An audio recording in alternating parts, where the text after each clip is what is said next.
Good day all! Mabilis ang review naman tayo kay Piso House. Again, disclaimer lang po, di po tayo sponsored but based on my experience and research. First of all, SIC registered kaya legit.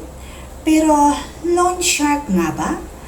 Well, sa pagkukuha pa lang ng personal info, red flag na siya. Need mo talaga ilagay Facebook link mo. Di tulad sa iba na optional lang. Pag di tinuloy, tatanungin ka ng, are you sure you want to give up 20k?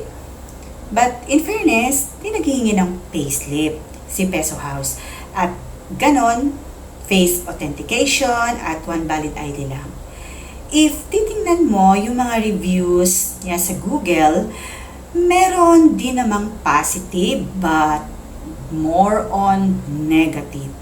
Kasi kahit on time ka daw magbayad at maganda naman yung credit history mo, pero ang credit limit offer mo ay maliit lang at maharas daw ang kanilang customer service.